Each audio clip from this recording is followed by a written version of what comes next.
May the force be with you. This is going to be a physical SEC football game, and that's what it was. But just so happy for our fans and so happy for our players. On the muff punt, obviously a really close call that was overturned. I mean, what was said to you? I don't know. I mean, it's that he touched it.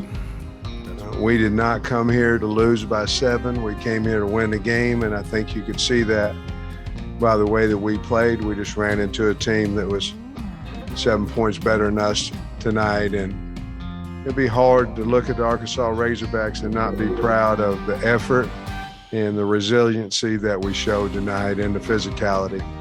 I think he's gotten better and better. Here's a bug. Welcome in to the latest episode of that SEC podcast. I'm your host, Michael Bratton. I go by SEC Mike on Twitter. And if you're watching on YouTube, we're in 4K now, taking a step up here in the camera department. After the regular season comes to the end, a perfect time to buy the camera. We actually need to film this damn thing, but hey, leave it to this show to get the camera gear after the season. That's par for the course for this one. But man, and I'm actually recording this late, 9 o'clock in the evening here in Nashville, Tennessee. It's not that I've been putting this off. It's just that news keeps hitting left and right. Didn't want to lose anything, any information. Got tons of news all around the SEC. Barely know where to start, but I got to go with the big news here. Just broke about an hour ago here. Notre Dame's Bryan Kelly. Come on down to the SEC. LSU is hiring Notre Dame's Bryan Kelly. And after all the Lincoln Riley speculation, leave it to Scott Woodward, man. Fans were calling him out, thinking he couldn't get this thing done. Turns around, gets him a big fish to come on down to Baton Rouge. And before anyone freaks out, maybe they're not too thrilled with Notre Dame. They always get blown out in the playoff. Well, he's just never has the talent, and that's the issue. Coming to LSU, he's going to get that talent. LSU's currently got a 5-star quarterback, Walker Howard, I believe is his name, committed. The only other school he was considering, to my understanding, and this was only after they fired Ed Orgeron, was Notre Dame. So, that's going to, you secured your future at the quarterback position with this hire, but it's a lot more than that. I mean, this is a guy that has twice led Notre Dame to the college football playoff. He's led them to a BCS national championship appearance. I understand he gets his ass kicked every time going up against the likes of Alabama and LSU and Georgia and all these teams, but again, just doesn't have that talent. He's the greatest coach Notre Dame has had in 25 years. And, we're going to poke a little fun at him, of course, because I believe this was last week he was asked, could you ever foresee yourself leaving Notre Dame? Let's kick it over to this little clip we got of, once again, the new LSU coach, Bryan Kelly. Other than retiring from your current profession, could you see yourself leaving Notre Dame of your own volition? No. I mean, look, I think Mike Tomlin had the best line, right? Unless that fairy godmother comes by with that, $250 million check, my wife would want to take a look at it first. I'd have to run it by her. Not that we ever needed any more evidence that these coaches are kind of full of it, these press conference situations. But, hey, maybe he's being honest there with that $200 million figure because, according to reports, there's no official contract out, but multiple reports. This is going to be a 10-year deal worth over $100 million for Bryan Kelly to jump from Notre Dame to LSU. Dennis Dodd of CBS is reporting $15 million a year for Bryan Kelly to make that jump. So we could be looking at a 10-year, $150 million contract. All of a sudden, the $75 million man there in College Station, we just doubled his contract. What a time to be alive. And look at the roster now. We have in the SEC West, Nick Saban, of course, Sam Pittman, Brian Harsin, Lane Kiffin, Mike Leach, Brian Kelly, Jimbo Fisher. Ooh, boy. I mean, that's a murderer's row there in the West. The East, of course, added Billy Napier. And, man, do we have some killers here in the SEC. Credit Brian Kelly from doing the opposite of Lincoln Riley, not running from the challenge of the SEC, but coming. Of course, he's getting a sack full of money to do it. But, hey, credit to Brian Kelly for making that move. Now, I think the big question now is when it comes to the coaching down there at LSU, the staff, of course, will he bring Marcus Freeman? It seems like there's support. Maybe Marcus Freeman become the new Notre Dame coach. There's speculation Luke Fickell, the Cincinnati coach, would jump for Notre Dame.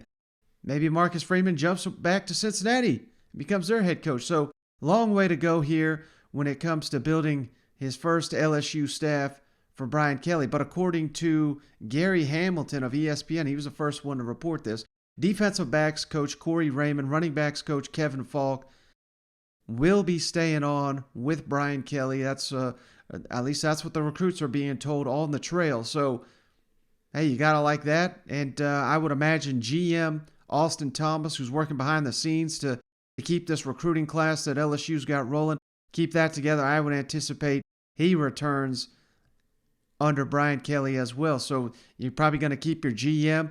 And that's probably the biggest question I got with Brian Kelly. Now, he's had top 10 classes, I think even top 5 classes, which is outstanding at Notre Dame. He's not consistently done it, but of course they've got the academic restrictions there in South Bend that those coaches have to deal with. So he's had to, they're not going to have that at LSU. So LSU, Louisiana's a state where the vast majority of those kids, they grow up wanting to be Tigers. Hell, I think I've heard half the high schools in the state are named the Tigers. I mean, it's no coincidence. So this is a state that prides itself on being LSU through and through. Brian Kelly's got to take advantage of that, got to close those borders as much as he can, stop Nick Saban and Jimbo Fisher and the Mississippi schools from coming in there and rifling through their top talent. So, man, epic news. Just when LSU, it was looking like you may have missed out on Lincoln Riley. I mean, he's still a hell of a coach for sure, but Brian Kelly's done it a lot longer, a lot better track record there I think at a school that's probably tougher to, I know they don't play too many teams, but hell, he's consistently got them winning double-digit games, and he did it at previous stops as well. So, man, what a splash hire here on late Monday. Brian Kelly coming to the SEC. And if we ever needed any more evidence that, this is becoming a 16-team super conference, I mean, what more do you need? I mean, how many times we see a Power 5 coach? Hell, Brian Kelly's got an opportunity. Believe it or not, they got the playoff rankings coming out tomorrow, the updated ones. Notre Dame's probably going to be 4 or 5. I mean, he is leaving a playoff caliber type team to come to the SEC to become the new LSU head coach. That says it all right there of what he thinks of his chances to win it all at Notre Dame as opposed to LSU. So, man, fascinating stuff here. Can't wait to see where this goes next. But, hey, we got to move on with the show, and we've got some more hot coaching rumors here because with Lincoln Riley jumping to Southern Cal, now Oklahoma's got an open spot. They got Bob Stoops down there, interim coach, of course, for the bowl game. Don't anticipate he's going to be the man. But, hey, the first name that I said on the last episode when Shane asked, where will Oklahoma turn, it sounds like Brent Venables, the Clemson defensive coordinator, gaining a lot of steam. There was speculation that Oklahoma may even name him head coach Monday, but that didn't happen. But still, things seem to be trending that way. Brent Venables, if he's going to finally jump to be a head coach. Interesting stat here that I heard by Barry Trammell, who covers the team there. Oklahoma, I think in the last 40, 50 years, have only hired one active sitting head coach. They always go the assistant route. Lincoln Riley, Bob Stoops. I don't know why they do it that way, but it looks like they're going to do it again with Brent Venables. Now, that's good news for Gamecock fans because all of a sudden here on Monday, it was not only Barry Trammell, but Barry Trammell is kind of leading the charge here on the Dan Patrick Show. Let's kick it over to this quick clip from the Dan Patrick Show. Barry Trammell asked, who are the options here? And he says, hell, if Shane Beamer never left for South Carolina, he'd already be your new head coach of the Oklahoma Sooners, and he is high on the list. So the wish list at Oklahoma starts with who? Well, I mean, I think Oklahoma is sort of a unique place. They've, at one time in their history, literally, have they hired a sitting head coach. That was Howard Schnellenberger in 1995. It was a disaster. He lasted 1 year. They've always hired an up-and-coming assistant coach. They believe in their program more than personality. Barry Switzer, Bob Stoops, Chuck Fairbanks, Bud Wilkinson. I mean, all the big names had never been head coaches before they got to Oklahoma. So that's not necessarily what they'll do now. The transfer portal changes everything. In the past, when you change coaches, you had to worry about your future rosters and recruiting. Now you got to worry about your current roster, keeping people together. You need sort of a steady hand. That could mean immediate wisdom is needed. Guys who can keep the ship going. In terms of names being thrown around, Shane Beamer at South Carolina, he was on Lincoln's staff until a year ago. He's a guy to look for because very impressive. The Beamer family is as classy and as well respected as any in America, and that's not just Frank. Shane is the same way. OU loved him. If he was still on Lincoln's staff, I think he'd already have been named head coach. So he's one to keep an eye on. The Sooners will talk to Brent Venables also, 13-year assistant for Bob Stoops. Went to Clemson 10 years ago and has helped Dabo Swinney build an empire. He's only 50, been coaching 25 years in college football, but he's only 50 years old. He will be a viable candidate. And I think South Carolina fans, you're going to have to hold your breath here. You don't lose your head coach to Oklahoma. I don't think you will. I reached out to someone very close to that program, knows it better than just about anybody, asked him what he thought of this speculation, and he said he didn't think Shane Beamer would leave for Oklahoma, but he noted, and this was just his opinion, but he said, if they offer it, I would take it if I'm Shane Beamer. So, oh boy, I mean, things could be wheeling and dealing here in the SEC quickly. And, all of a sudden, a week or two ago, a lot of people got Shane Beamer SEC Coach of the Year, maybe one and done. Let's certainly hope not. But again, I expect that to be Brent Venables. But where do they turn if Venables decides to stay at Clemson? And the fact that this didn't get done on Monday, not saying that maybe that's the reason or anything, but just something to monitor here. So Oklahoma still searching for a head coach. Shane Beamer seems to be high on that list. We'll have to wait and see what happens there. And speaking of, hey, I could tie this together here. Let's jump all down to the Plains real quick because we got some coach shakeup here. Bryan Harsin has made a decision, fired offensive coordinator Mike Bobo. South Carolina fans poured out a cold one for old Bobo on Monday evening here because Bobo is gone from Auburn after just one season, up and down. Bo Nix looked good at times, other times struggled. Questionable play calling here the last couple of weeks for Mike Bobo. What in the hell were we doing against Mississippi State? What were we doing against Alabama? What were we doing in the loss to Texas A&M? I mean, a lot of questions here. Mike Bobo, South Carolina, of course, that was the big one where them Gamecocks had fun that night, let me tell you what. But now Bryan Harsin searching for a new offensive coordinator.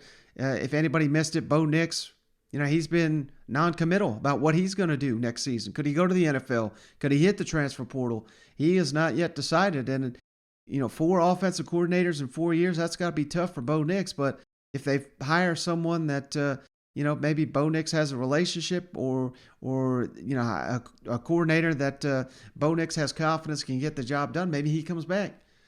But I don't know. It's going to be tough. Rebuilt offensive line, receiving core. Still a lot of answers there. I don't know. But this is a sign that I think that Bryan Harsin, being proactive, making decisions tough decisions that got to be made. This was a hire that I, I thought this was a hell of a hire. I thought for as much grief as South Carolina fans give Mike Bobo, hell, look at your offense this year. It was a disaster compared to what Mike Bobo and what he had to work with Colin Hill and the injuries they had at quarterback. No need to really rehash what happened in 2020 at South Carolina, but the offense wasn't a problem. And for a lot of the season there at Auburn, the offense wasn't necessarily the problem. Go back and watch that Ole Miss game. I mean, that was a hell of a game plan there by Mike Bobo. Just didn't have enough of those. And, I think this is Bryan Harsin letting everybody know that there's going to be a standard here on the Plains, and we didn't live up to it. Hell no, he was asked if he's satisfied with his, 6-6 record, and this is a sign of it. And this is, again, a veteran head coach making a tough decision, making it quickly here. A lot of South Carolina fans, wrap it back to that, waiting to see what's going to happen with Marcus Satterfield. They're still sending him out on the recruiting trail. Maybe that's part of it, trying to get these recruits to buy in, and you're going to make a change after the signing period. But that never sits too well, and that's how you lose some trust. So if you're going to make a change at coordinator, make it quick. Just pull the Band-Aid off. Find you another option. That is the best option here, and I think this is a wise move here by Bryan Harsin. If he really didn't have confidence in Mike Bobo, a change had to be made. And one other coaching, now this is just a rumor, speculation, nothing official as of this point, but apparently Alabama offensive coordinator Bill O'Brien gaining a ton of traction there for the Virginia Tech job that's still open. That's one they wanted, Billy Napier. Obviously, Florida will have a lot better job than Virginia Tech, so still searching for their answer. Bill O'Brien preparing for the SEC championship, preparing for potential playoff run down there in Tuscaloosa. But, I think there's been a lot of speculation that Bill O'Brien looking to get back into being a head coach, and he may have that opportunity sooner rather than later at Virginia Tech, which, that's a solid job for a guy like him. But, that'll be one to see. I don't know too many Alabama fans after watching that Iron Bowl that are going to be disappointed that old Bill O'Brien may be one and done down there in Tuscaloosa. But hey, so much coaching news here. We got to remember, we got an SEC championship game this weekend. And, do a little preview here. Kirby, Nick Saban, both met with the media here on Monday to discuss the game. Hey, here's a couple of interesting stats I saw from Chuck Dunlap of the SEC. The winner of the SEC championship game has advanced to the national championship 14 of the last 15 seasons. And without a doubt, this Saturday to me, I don't know about you, but this game here feels like the national championship, particularly for Alabama, because if they lose, don't see any path for them to get into the college football playoff. Their backs are against the wall. They've been through several tough games here in a row. Georgia's coming in. It's tough to say rested, but hell, they basically played back-to-back cupcakes and just cruised in both those games. Got a lot of backups, time to play on the field. Will that be a factor? Just so many advantages for Georgia in this matchup. George Pickens is coming back. We're getting healthier for the Georgia Bulldogs, whereas Alabama, Brian Robinson's banged up. The offensive line's a little banged up.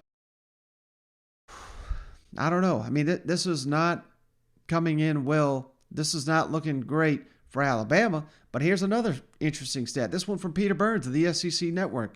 There have been 29 SEC championship games. The underdog has won only 4 of them. And, of course, Georgia's the favorite here by 6 points, got to remember.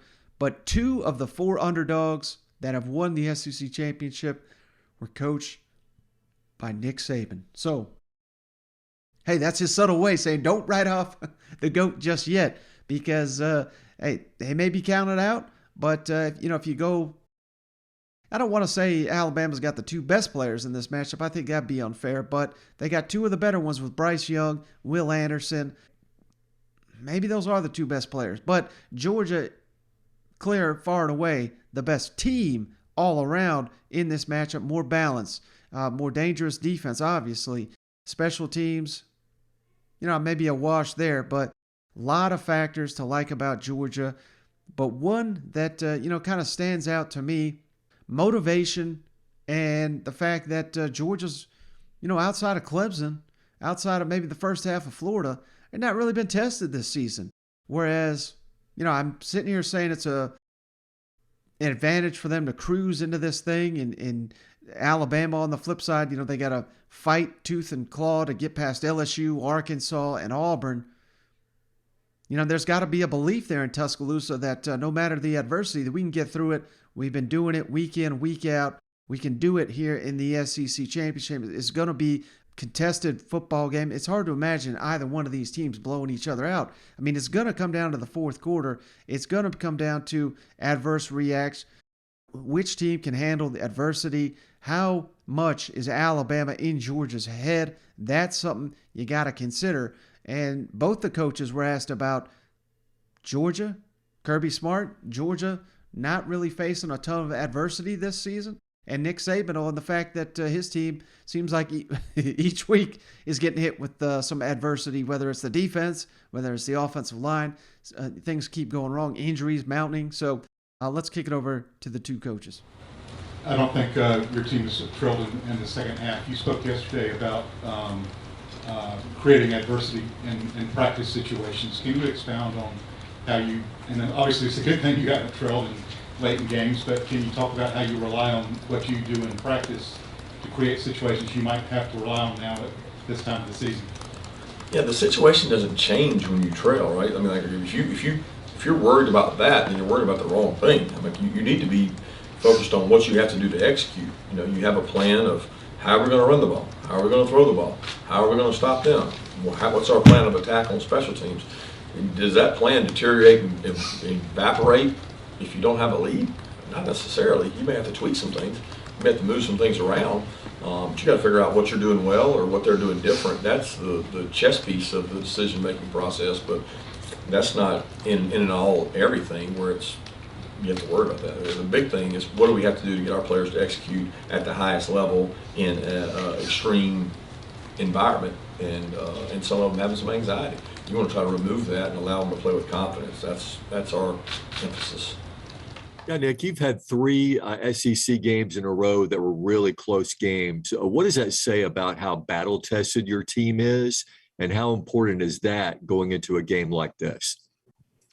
I can't answer the second part of that question. I think the key to the drill is you got to try to win every play when you play in games like this, and you got to keep battling for 60 minutes in the game.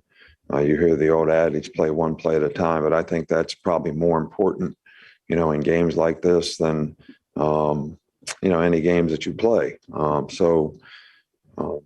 We've had to do that several times. Does that help us?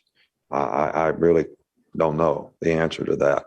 Hopefully our players can stay focused and, play one play at a time and play the next play, whether we had a good play or a bad play, so that we can try to play with the utmost consistency possible in the game and not get frustrated, keep our poise, and, sort of show the same kind of resiliency that we've had to show, this latter part of the season. And of course, they downplay everything here. Any storyline heading into this matchup, they're going to downplay it. They're cut from the same cloth with Kirby being under Nick Saban for so many years. This has got to be his best chance to get over that hump. You got to believe, beat Alabama in the SEC championship game. But I'll tell you what, Kirby seems just so confident. I mean, hell, he's joking in the press conference.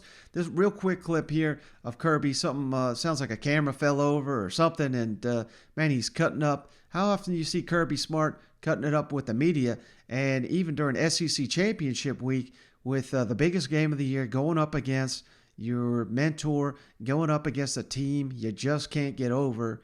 This does not look like a man that's too worried about Saturday's game. The setback, it was a little tougher for him too. We'll find out where he's at.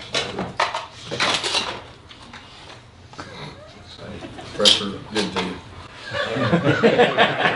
It's really. Now, maybe I'm reading too much into it, but I don't know. He seems at ease. He seems calm there. I think he's just uber confident in his team and in the game plan. Hell, I don't think it's a stretch to say that the coaches, these these SEC coaching staffs, particularly Georgia, Alabama, LSU, A&M, all the big ones here, they have got such a large coaching staff that, they got 20, 30, 40 guys in there. I'd say the majority of them have been working at Alabama the last couple of weeks in Athens. I don't think they've had that luxury in Tuscaloosa. So I think they're feeling great, particularly when they look across and see Alabama's offensive line struggle against LSU, struggle against Auburn, and all the monsters they got down there in Athens. That is something that Kirby Smart was asked about, of facing Alabama's offensive line and on facing Nick Saban, Bryce Young, and interestingly, on the motivation for this game. What's the motivation for you when your players are likely got to be hearing the talk that they don't even need to win this game? They could lose this game, still get in the college football playoff. Hell, they could lose it. If it's a close one, they're probably still the number one team in the playoff rankings on the other side. So how do you get your team up for this challenge? That's something that Kirby also talked about here all Monday.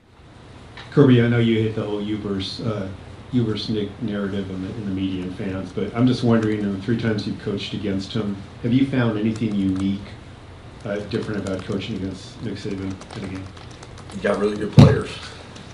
I mean, isn't that what it's about? I always defer to the players in terms of games. I mean, people have just talked about our defense a lot this year, but it's really about the players. It's not about Coach Lanning or myself, or it's about the players. And I've got immense amount of respect for Nick and the job he's done and what he's done in Alabama the time I was there and since I've left. But he'll be the first to admit it's the phone calls Monday through Thursday and the official visits Saturday and Sunday that get the job done in terms of the players. But it does take a complete organization and great leadership, and he's provided that. Kirby, what concerns you most about Mechie and Jameson Williams? I mean, the quarterback, the ability to get them the ball. I mean, they're really elite wideouts, but what puts them over the top is the distributor. He is an incredible athlete, player, decision maker. What he doesn't get enough credit for is when the play breaks down, his skill set to deliver the ball, make people miss, and he sets up rushers. He's like a point guard. He's like an elite point guard that can distribute the ball. And when he's dribbling down the court, he's got the ability to throw it over there, and then he can make you miss. And he almost baits rushers. He sits back there and he's very patient, keeps his eyes downfield, great composure.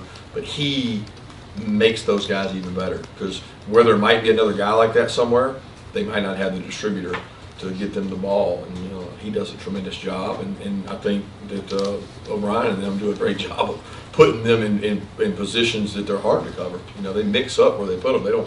They're not here and there, and that's where they are. They move those guys around. Kirby, I guess this trip to the SEC championship game is different for you all in that there's a perception that playoff-wise you guys could get in even if you lose. How does that change anything with your guys, you think? I don't see if that has anything to do with anything. I mean, I've said all my career that to win SEC championships is almost just as hard, because the years that I spent in Alabama, you could say that winning the SEC championship was just as hard as trying to win a national championship, and it's one of our goals. We want to put it on this wall in here, and to do that, you got to win the SEC, and that's what we're focused on. So it's as hard as it is to imagine. I mean, I cannot believe that Georgia would not get up for this game, and for the main reason is, we just can't get over this Alabama hump. Here's your opportunity. They're limping into this thing. We're fresh. And, in a season of so many hype and anticipation, they've lived up to every ounce of it there in Athens. This is their opportunity to cut the head off the snake and finally beat Alabama square. They've got so much advantage. If they lose to Alabama, man, I think the mentality going into the college football playoff, I think that'll shake their confidence a little bit. So you got to believe that they're not going to let up at all this week. Eliminate Alabama on the way to the playoff. This is why I think it's the championship. Kind of like Kirby says here. Hell, he didn't outright say it. I think he stopped himself before he could say it. But winning the SEC is more difficult than winning the national championship. More coaches than not will tell you that. And I think that's going to hold true this year because if Georgia wins this game, they're going to cruise in the college football playoff and snap the national championship drought. Now, on the flip side, I mean, how wise is it to count out Nick Saban, the greatest college coach of all time? Bryce Young may win the Heisman Trophy this season. That is going to be possibly on the line here on Saturday. If he lays an egg, he ain't winning it.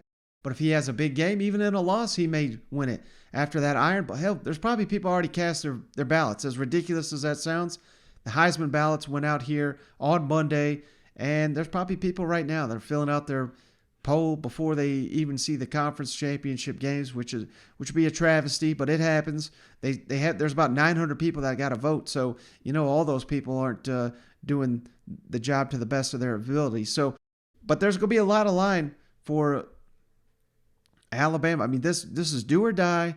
You've got some pieces here, and your receiving core has been tearing everybody up. As good as Georgia is on defense, I think the secondary, I don't want to say they're a liability because that'd be stupid to say, but I think Alabama can find some success with Bryce Young and these receivers going up against Georgia's defense as long as Bryce Young has time to throw the ball. That's the bigger question mark in my mind. So, I mean, he's going to be after getting that thing out immediately. I don't think they're going to be able to rely on the ground game. And can Bill O'Brien, who sounds like he's got his one foot out the door already to Blacksburg, can he dial up the game plan of the year here against Kirby Smart and Dan Lanning's defense?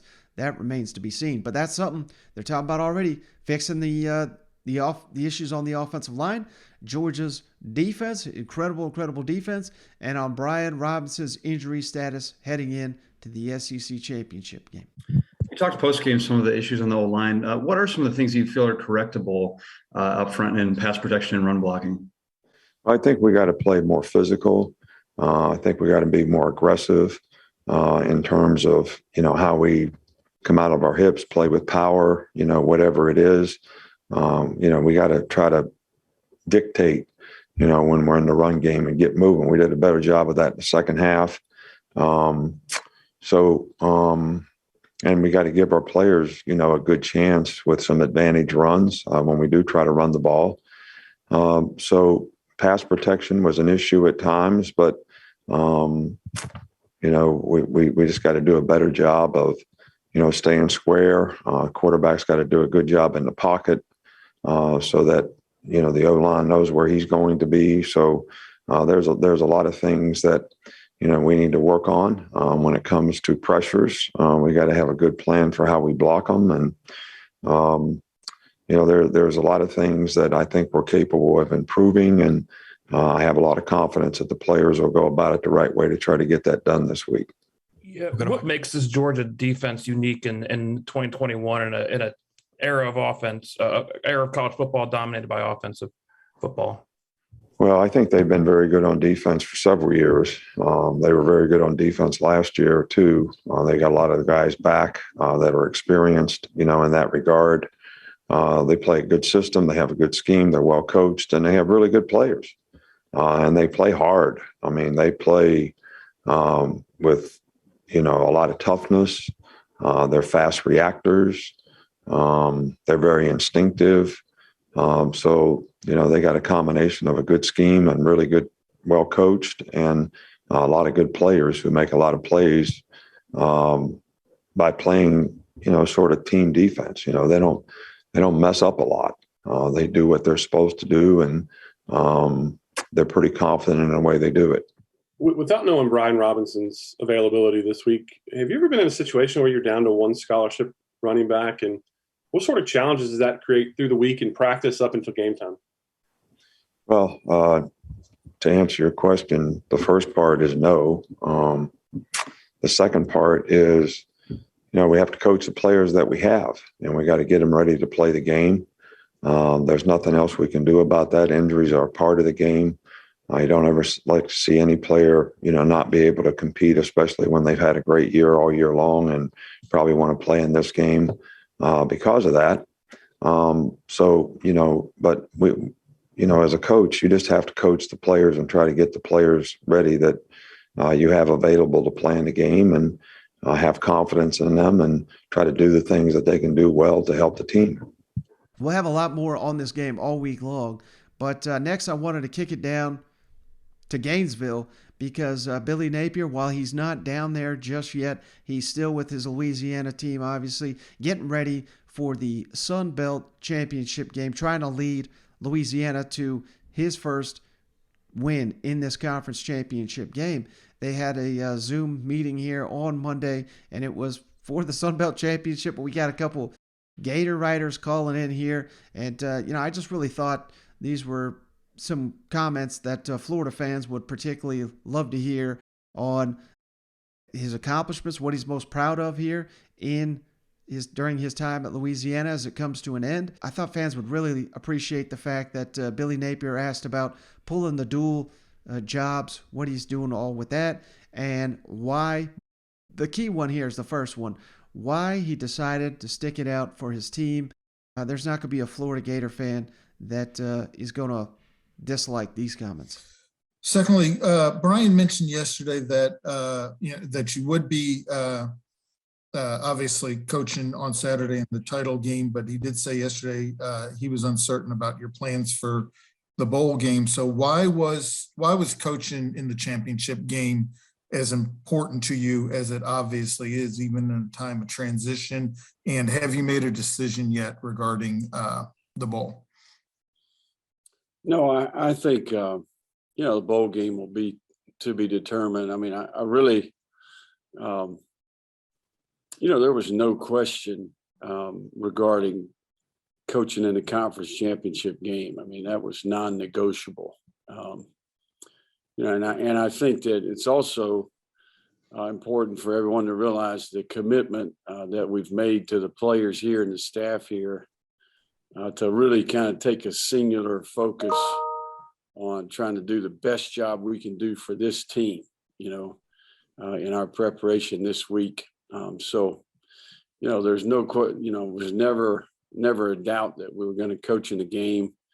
And certainly even now, we tried to get the announcement out of the way yesterday, but we'll have a total focus this week on the conference championship game. And then when we're done here, Saturday, we'll move forward and start working on the challenges that are ahead of us. Obviously, multitasking and compartmentalizing are a gift a lot of you coaches have. What's the challenge there this week? Yeah, Edgar, I think it's a great question, man, and I do think it's part of the challenge, right? I think, but I think what we've done here is we've tried to make a decision that, we're going to focus on the task at hand. I think from a loyalty standpoint, anything less than that would be, that's not who we are and not what we're about. So, we're in the middle of preparing as we speak here, and we've allocated some time early in the morning and late at night, to work on some of the future challenges that we have. But my schedule won't change this week, and I think we owe that to the players. And certainly that's the approach that we'll take. That's a great question. As you get ready to leave Louisiana, what are kind of the one or two things you're most proud of that you've done there? I would say that, there's just so many individual stories on our roster. I think just from a personal standpoint, some of these relationships that we built, the impact that we've been able to make on a lot of young men, and not only the football accomplishments, I'm talking more about just the personal growth, who they are as people. I would like to think that, we've built a culture here it's about a lot more than just football. So I think that, just the individual people that I've gotten to know, the players that we've had an opportunity to work with, and the tremendous growth that we've seen. I think that there's so much gratification in coaching when you're able to be somewhere for 3, 4, 5+ years, because you're a part of that story from the beginning, to the end to some degree. So a lot of these players that are seniors on our team, some we inherited, some that were in our first signing class, and some transferred in here. So I think that's probably what I'm most proud of, is I feel like that we've taken an approach here and done it the right way, and then really invested in the players. So it's the first time we've ever got to use Billy Napier comments on the show. We'll be getting those for years to come. So again, if you didn't know, who in the hell's this guy talking? That's Billy Napier, the new Florida coach, getting ready for the Sun Belt Championship. Louisiana versus Appalachian State, I believe. Something for Florida fans to keep an eye on here on Saturday. But man, he's doing it for the team. He's doing it for the players. They've worked so hard. It'd be wrong to rob them of this opportunity. And, I just really love these comments from the new Gator head coach. Hey, one other thing that popped right before we jumped on the line here, 5-star receiver Evan Stewart ended his recruitment, committed to them Texas A&M Aggies, and this is a big one, #1 receiver in the country, #3 overall prospect in the country, had been considering Florida, had been considering Alabama, so another big win for Jimbo and company up there in College Station. The Aggies have the #2 and #3 player with Walter Nolan and now Evan Stewart committed to playing in College Station. The Aggies currently have the #3 recruiting class in the country. And man, when this news came out, on and on, that's good enough that'll be good for third place in the West. Another 8-4, blah, blah, blah, blah, blah. But this is how you fix all that. You bring in, this is one of the key issues A&M's been lacking here, is just game-breaking receivers. They don't really have them. I know Demas was a 5-star. He's not really lived up to that billing yet. We've got a ton of talent on that team, but we're just missing those game breakers that Alabama, LSU in recent years. Now Georgia's got a bunch of them. We're missing that in Jimbo's offense. Evan Stewart should be a huge piece of the puzzle. You also got a 5-star quarterback committed, and of course Walter Nolan, the defensive lineman. I mean, these are the critical positions: quarterback, defensive line, receiver, that lead to success in college football. So I know A&M fans pissed off. 8-4. It shouldn't be good enough. It's not good enough. But this is how you fix it. You reel in elite recruiting classes, and the Aggies aren't done. They have a realistic shot of getting the #1 recruiting class in the country, and you do it by landing these 5-stars. And there's a couple more that Jimbo and company are trying to reel in as we speak here. Hey, and the last thing here, I guess we're going to have to just do this to the end of time here. But now that the season, regular season anyway, is over, we got guys jumping into the portal left and right. So I'm just going to try to update you guys as best as I can when I get these. But Alabama had 2 guys jump into the portal here on Monday. Offensive lineman Pierce Quick and linebacker Jackson Bratton. That's got to be the best damn linebacker on their roster right there. But they're both in the portal. Florida's had 2 guys jump in. Defensive lineman Dante Zanders, offensive lineman Gerald Mincy. Mizzou's had 4 guys jump into the portal here. Tight end Daniel Parker Jr., tight end Messiah Swinson, and then defensive backs Ish Burdine and Chris Sharon, all 4 in the portal. Ole Miss linebacker Momo Sanango. He was at SEC Media Days a couple years ago. I mean, he's former leader on that defense. He's in the portal. Vandy's had 3 guys go into the portal. Receiver Cam Johnson, safety Brandon Harris, cornerback Gabe Judy Lally. And then outside the SEC, 2 additions to the portal. A lot of SEC fans are going to be wanting to monitor here. Georgia Tech running back Jahmyr Gibbs, one of the best players in the ACC, over 1,000 total yards, 6 touchdowns he scored. And TCU running back Zach Evans, I think all SEC fans should know that name from the recruiting wars there. But we got 2 stud running backs in the portal that I know many SEC fans would be happy to land Gibbs or Evans. So, like I said, there's going to be guys jumping in and out of this portal, I think, all season long. So I'm just going to throw those names out when we get them. But, hey, that's all I got on this episode of the show. I know I've been promising, I'm going to break down my players of the year, coaches of the year, stuff like that. But there was just so much news and notes here. We got to find out, contract details for LSU.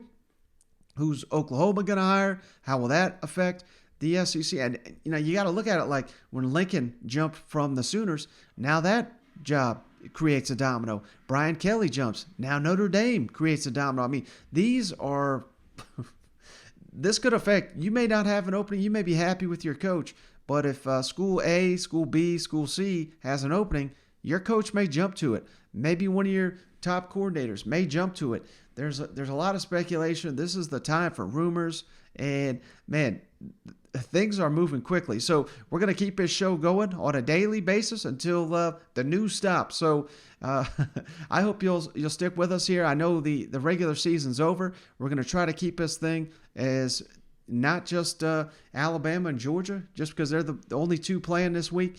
Doesn't mean we're going to neglect the other teams. So we'll have tons of stuff coming up. And Shane and I are also going to break down the bowl games. We got 13 SEC teams headed to a bowl. Which opponents do we want to most see for each SEC bowl team? We're going to have that later in the week. So a lot to go around the SEC. We really do appreciate each and every one of you hanging out. And always, if you made it this far, don't forget, give us that 5-star written review. We really do appreciate it. But I'm running out of steam here, so I'm going to jump off the line. I appreciate each and every one of you for checking us out. Catch you on the next one.